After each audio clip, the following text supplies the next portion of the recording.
রাজরিতের এই অবস্থার জন্য রাজরিতের মা বিদ্যাকে চ্যাটার্জি বাড়ির বউ হিসেবে মেনে নিল না। হ্যাঁ বন্ধুরা, সম্পূর্ণটি জানতে হলে ভিডিওটি শেষ পর্যন্ত দেখতে থাকুন। ধারাবাহিকের শুরুতে দেখা যায় ডাক্তার প্রত্যেককে বলছে উনি আর বোধহয় নিজের পায়ে কোনো দিন উঠে দাঁড়াতে পারবেন না। কথাটা শুনেই তো বাড়ির প্রত্যেকেই চমকে যায়। ডাক্তার বলে, দেখুন আমিও নিজে ভালো করে চেষ্টা করছি আর ব্যক্তিগত দুজন ডাক্তারের সঙ্গে কনসাল্ট করার চেষ্টা করছি। আপনারাও কিন্তু কলকাতার বড় নিউরো বা অর্থ ওনার সঙ্গে যোগাযোগ করার চেষ্টা করতে পারেন। কিন্তু আমার ডাক্তারি অভিজ্ঞতায় বলছে যে it's difficult, I am sorry to say. জীবনের আগামী দিনগুলো বোধহয় ওনার হুইল চেয়ারে বসে কাটাতে হতে পারে। বলেই তো ডাক্তার ওখান থেকে চলে যান। তখনই রাজরিতের মা ছুটে এসে বিদ্যা সিঁদুরটা মুছতে যাবে, তখনই বিদ্যা হাত চেপে ধরে আর বলে, রাজরিত চ্যাটার্জি এই সিঁদুর আমাকে পরিয়েছেন, আপনি নন। আর উনি যদি বা না মুছতে পারেন তাহলে আপনিও মুছতে পারেন না। আপনাকে সেই অধিকার দিইনি আমি। আপনার যেমন আপনার স্বামীর প্রতি, আপনার সিঁদুরের প্রতি, শাখার প্রতি একটা অধিকার রয়েছে, তেমনই আমারও রয়েছে। যে আই এম প্রাউড যে আমি রাজরিত চ্যাটার্জির স্ত্রী। আপনি হাঁটতে পারলেন কি পারলেন না তাতে আমার কিচ্ছু যায় আসে না। তুমি বেঁচে আছে, শ্বাস নিচ্ছে, ব্যাস। যদিও পঙ্গুও হয়ে যায় তাতেও আমি অ্যাকসেপ্ট করব। কিন্তু আমি তোমাকে অ্যাকসেপ্ট করব না। কোনো বিদ্যা, আমি এখান থেকে রাজরিতকে ও বাড়িতে নিয়ে যাব, কিন্তু তুমি ও বাড়িতে ঢুকবে না। বিদ্যা বলে, আমি ও বাড়িতে যাব, আমি তো ও বাড়ির বউ। প্লিজ আমাকে বরণ করুন। প্লিজ ওভাবে বলবেন না, আপনি আমাকে বরণ করুন। রাজদীপকে গিয়ে বলে, ও বাবা আমাকে এভাবে তাড়িয়ে দেবেন না, আমার কথাটা বোঝার চেষ্টা করুন ও বাবা। রাজদীপ বলে, আমি বলছি শোনো তোমাকে। তখনই রাজদীপের মা বলে, একটাও কথা বলবে না, তোমরা আর কোনো কথা বলবে না। এবার এই বাড়ির মেয়েদের ডিসিশনটা নিতে দাও, অনেক করেছো তুমি। ও তো মেয়ে না, ও যে মেয়ে নিজের বিয়ের রাতে নিজের স্বামীকে, তুমি ও বাড়িতে যাবে না, ও বাড়িতে তোমার কোনো জায়গা নেই বিদ্যা। তখনই সৃঞ্জয়ী বলে, দিদিভাই তুমি তো আসল কথা শোনোওনি। বাবাকে জানো? গোপাল ভোঁটওয়ালা, ওই ক্রিমিনাল কাশ্যপ ব্যানার্জির কোম্পানিতে চাকরি করতো, তারই মেয়ে হলো ওই বিদ্যা ব্যানার্জি। তার শরীরে ওই অপরাধীর রক্ত বইছে। মেয়েটা একটা ক্রিমিনাল মেয়ে। ছোটবেলায় ওর বাপকে খেয়ে যে গর্ভধারিণী মা কোথায় আছে কেউ কিচ্ছু জানে না। আর যেই মা দত্তক নিয়েছিল সেই মা খুন হয়ে গেছে। আর এই মা তো সারা জীবন ওকে অনাথের মতো বড় করেছে। উনি তোরসা বলে, সেটা ভুল ছিল, খুব বড় ভুল ছিল, বোঝার চেষ্টা করুন। সঞ্জয়ী বলে, কোনো কথা নয়, এই মেয়েকে আমরা ঘরে ঢুকতে দেব না। আর এটাই হলো ফাইনাল। দাদা আপনিও কোনো কথা বলবেন না। হসপিটালের ফর্মালিটি কমপ্লিট করলে প্লিজ চলে যান। এটা যে প্রাণে বেঁচে ফেলেছে এটাই যথেষ্ট।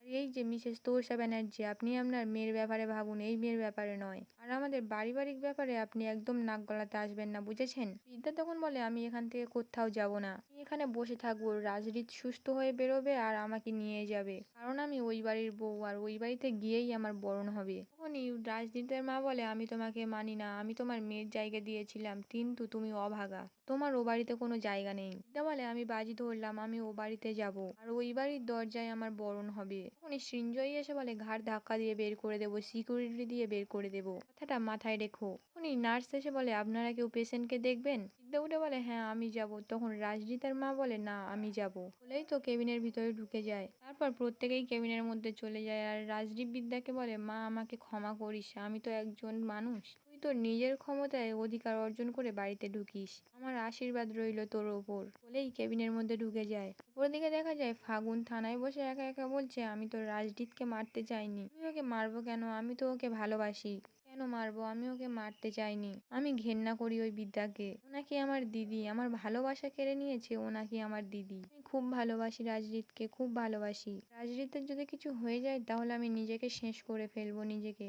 তখনই শ্রাবণ আর কপিল ওখানে আসে, আর ফাগুন জিজ্ঞেস করে, রাজরিত বেঁচে আছে তো? রাজরিতের কাছে যাব, গিয়ে ওকে বলবো, আমি তো তোমাকে মারতে চাইনি, আমি তো বিদ্যাকে টার্গেট করেছিলাম, আমি তো ওসব জানি না, গান টান বলেই কাঁদতে থাকে। আর বলে, আমি তো গান টান চালাতে পারি না, তাই টার্গেটটা মিস করেছি, আমি টার্গেট মিস করে রাজরিতকে মেরে ফেলেছি। তখনই কপিল বলে, না রাজরিত বেঁচে আছে। ফাগুন বলে, কাকাই বেঁচে আছে না রাজরিত, আমি জানতাম ও মরতে পারে না, আমি ওকে মারবো কেন, আমি তো ওকে খুব ভালোবাসি, আমি ঘেন্না করি বিদ্যাকে, বিদ্যাকে আমি ঘেন্না করি। ড্যাডি কেন দত্তক নিয়েছিল ওকে, আমাদের লাইফটা হেল করে রেখে দিয়েছে। উনি শ্রাবণ বলে, ফাগুন তুই একদম কাঁদবি না, সব ঠিক হয়ে যাবে। ফাগুন বলে, শোন না, আমি একবার রাজরিতকে দেখতে যাব, একবার। এই তো ওখান থেকে বেরোতে যাবে, তখন পঙ্কজ খাসনবিশ এসে বলে, দাঁড়ান দাঁড়ান, এটা পার্ক না, এটা পুলিশ স্টেশন, আপনাকে আজকে কোর্টে প্রডিউস করা হবে। ফাগুন বলে, আমি কোর্টে যাব না, আমি কেন কোর্টে যাব, আমি তো কোণে বসে আছি, আমি কোর্টে যাব না। এই তো চিৎকার করতে থাকে। পুলিশ বলে, শাট আপ, ডোন্ট সাউন্ড। তখন শ্রাবণ বলে, আপনি এভাবে ওনার সঙ্গে কথা বলতে পারেন না। কপিল তখন বলে, আপনি উর্দি পরে আছে বলেন কি মাথা কিনে নিয়েছেন? পুলিশ বলে, মাথা কেনার আমার কোনো আগ্রহ নেই, আর আপনার মতো মাথা ও তো অপরাধের মাথা, এই মাথাটা আমি ভেঙে চৌচির করে দিতে পারি, তো B ফিওর self.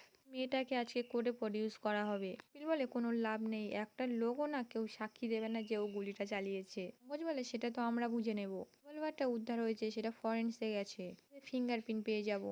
B your self, এটা আইন, এটা আপনার পিতৃদেবের সম্পত্তি নয়। তখন কপিল চিৎকার করে ওঠে, আর তখন শ্রাবণ বলে 1 মিনিট, আপনি ওকে কোর্টে প্রডিউস করবেন না অফিসার, আমি চাই না এটা নিউজ হোক, আমাদের পরিবারের মান সম্মানের ব্যাপার। তখন পঙ্কজ চিৎকার করে বলে shut up, just shut up. আপনি জানেন কি হয়েছে? আপনি সম্মান দেখাচ্ছেন, সম্মান।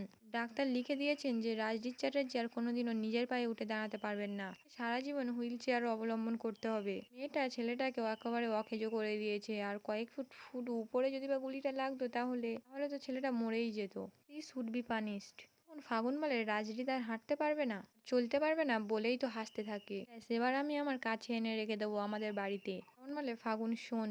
ফাগুন বলে আমাকে একটু মায়ের সাথে কথা বলাবি। ফাগুন তখন তোরসাকে ফোন করে ফাগুনের হাতে দেয়। ফাগুন ফোনটা ধরেই বলে হ্যালো মা, আমি ফাগুন বলছি। আমাকে থানায় বসিয়ে রেখেছে মা, তোমরা কেউ আসোনি, আমাকে কোর্টে নিয়ে যাবে মা, আমার নামে নিউজ বের হবে, আমার খুব খারাপ লাগছে মা, আমি খুব অপমানিত বোধ করছি, আমাকে বাঁচাও মা, আমি প্লিজ বাঁচতে চাই, আমাকে বাঁচাও, রাজদীপের সাথে বাঁচতে চাই মা, প্লিজ বাঁচাও। উনি তোরসা ফোনটা কেটে দেয়। উনি পিউ তোরসাকে জিজ্ঞেস করে কি বলছিল ফাগুন। তোরসা বলে ও বললো ওকে কোর্টে তুলবে। পিউ বলে তুমি যাবে না কেন? তোরসা বলে বাইরে শুধু স্নেহ করে তাই না, মায়েরা শুধু ভালোবাসে না, মায়েরা শাসনও করতে পারে, ও অন্যায় করেছে খুব। দিকে রাজদীপ তখন বিদ্যাকে বলছে তুমি এখনো বসে আছো, যাও গিয়ে চেঞ্জ করো, খাওয়া দাওয়া করো, মুখে কিছু দাও। বিদ্যা বলে আমি একবার রাজদীপের সঙ্গে দেখা করতে পারি? রাজদীপ বলে হ্যাঁ পারো।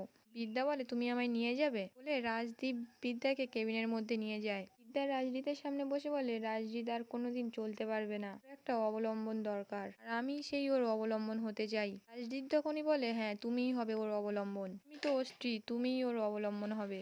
রিক্তা এসে বলে কখনোই না, কে তোমাকে পারমিশন দিয়েছে এখানে ঢোকার? আউট, এখান থেকে আউট বলেই টেনে হিঁচড়ে বিদ্যাকে বাইরে ঠেলে ফেলে দেয়। তখনই পিউ বলে কি করছেনটা কি আপনি, মেয়েটা তো চোট লেগে যাবে। বিদ্যা তখন বলে উনি আমাকে একজন দুর্বল মেয়ে ভাবছেন, মাফ করবেন, আমি স্বাবলম্বী একজন আত্মবিশ্বাসী, আমায় আপনি এভাবে তাড়াতে পারবেন না, কারণ ভিতরে যে মানুষটা শুয়ে আছে সে আমার অধিকার, সে আমার স্বামী, চলো মা বিদায়টা হয়ে যাক। তখন রিক্তা বলে তুমি কি বলতে চাইছো তুমি? বিদ্যা বলে এটা নিয়ম তো, মেয়েরা বিয়ের পর মায়ের বাড়ি ছেড়ে শ্বশুর বাড়ি যায়। রিক্তা বলে বিদ্যা তুমি চ্যাটার্জি বাড়ির পরিবারে পা রাখবে না, খবরদার, তাহলে খুব খারাপ হয়ে যাবে। উনি সৃঞ্জয় বলে যেই পরিবারে সব ক্রিমিনালরা থাকে, সব আগ্নেয়াস্ত্র থাকে, সেই পরিবারের লোকদের সঙ্গে আমরা কোনো সম্পর্ক রাখতে চাই না, পারবো না রাখতে।